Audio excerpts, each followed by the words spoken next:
De acordo com a Organização para a Cooperação e Desenvolvimento Econômico, mais da metade dos estudantes brasileiros de 15 anos tem um baixo nível de criatividade.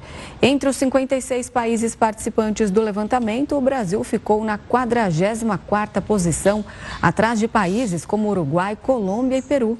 O país ficou na 49ª posição do ranking, com 64 nações, com um desempenho de inovação semelhante a nações como Peru, Panamá, Arábia Saudita e Cazaquistão. Esse resultado faz parte do PISA, mais importante avaliação do mundo, que pela primeira vez analisou a criatividade dos estudantes. Em uma escala de 0 a 60, o Brasil somou somente 23 pontos, 10 abaixo da média da OCDE. Ao comparar a realidade socioeconômica dos alunos, os brasileiros mais pobres somaram 19 pontos, enquanto os mais favorecidos apresentaram uma média de 30 pontos. A prova tinha o intuito de mensurar a criatividade dos participantes a partir de situações problemas que os levassem a desenvolver respostas originais. Abaixo do Brasil no ranking estão países como Arábia Saudita, Panamá, El Salvador, Jordânia, Uzbequistão, Filipinas e Albânia. Para comentar mais sobre educação no Brasil, a gente recebe agora o Wilson Rodrigues, que é diretor-geral da Faculdade do Comércio e membro do Conselho Estadual de Educação de São Paulo. Boa noite, Wilson. Obrigado pela participação aqui conosco. Eu queria, obviamente que não dá para a gente comparar esse resultado com resultados anteriores da criatividade, porque foi uma novidade justamente nessa prova.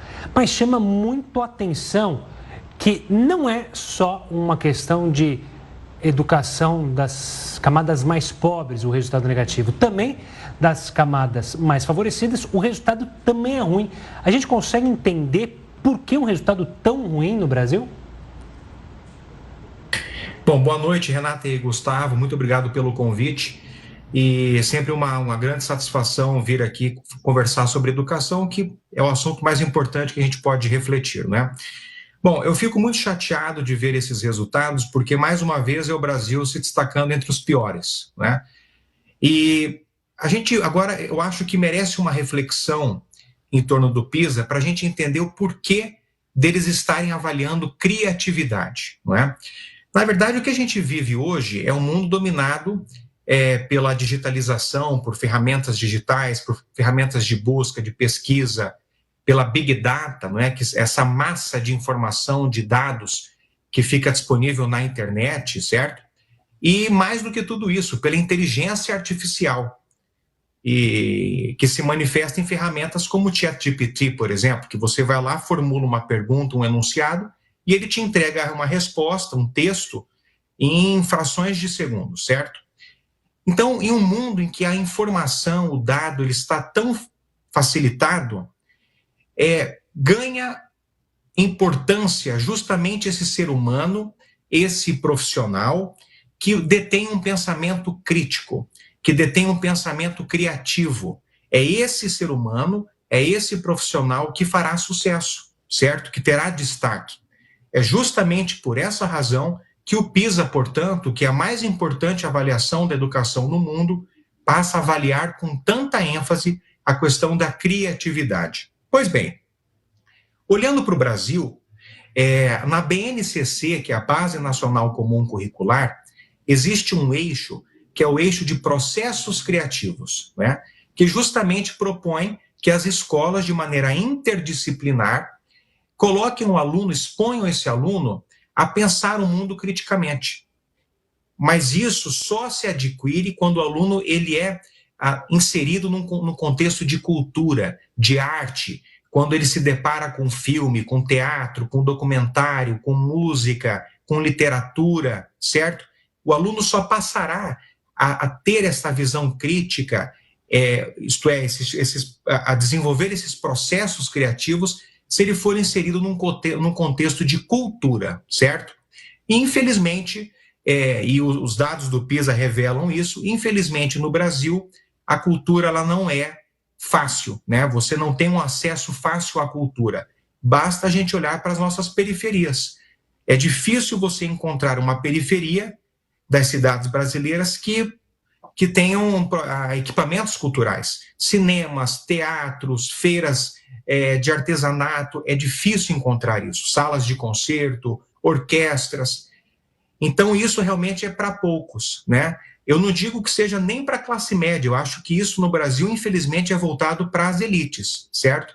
Então, é muito importante que o Brasil reflita sobre isso, porque não basta que a Base Nacional Comum Curricular oriente que as escolas desenvolvam esses processos criativos, porque para o aluno conseguir desenvolver esses processos criativos, ele tem de estar envolvido em eventos culturais. E é o que eu disse há pouco, eventos culturais no Brasil realmente são atividades para a elite brasileira. Portanto, é fundamental que gestores públicos, administradores públicos democratizem o acesso à cultura para a população de baixa renda. Se isso não acontecer, a gente vai continuar vendo esses resultados pífios da educação brasileira. Outro ponto importante, que eu acho que é importante mencionar, e citando aqui o pensamento de um dos maiores professores brasileiros, educadores, que é o professor Mangabeira Unger, que ele diz o seguinte: o brasileiro, ele é um anarquista criador, sempre foi. O Brasil criou gêneros musicais, o Brasil criou um teatro de alto nível, literatura, isso há muito tempo atrás. De uns 40 anos para cá, o Brasil deixou de ser criativo. E eu acho que muito disso por conta dessa dificuldade da população, da massa, acessar equipamentos culturais. Portanto, mais uma vez é que eu digo, a administração pública precisa repensar esse acesso à cultura no Brasil. Wilson, você explicou muito bem, falta planejamento, falta investimento, mas diante dessa realidade, quais são as possíveis consequências desse baixo nível de criatividade dos nossos jovens num possível futuro aí pessoal e profissional? Olha, quando a gente analisa, Renata, a questão da trabalhabilidade, não é? Da empregabilidade, é cada vez mais latente que o mercado precisa de profissionais criativos. Hoje nós estamos inseridos numa cultura da economia criativa.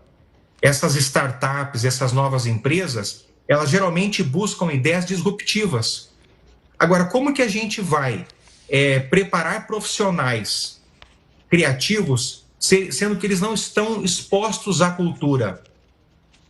Se eles não estão expostos à literatura, ao cinema, ao teatro, então realmente fica muito difícil.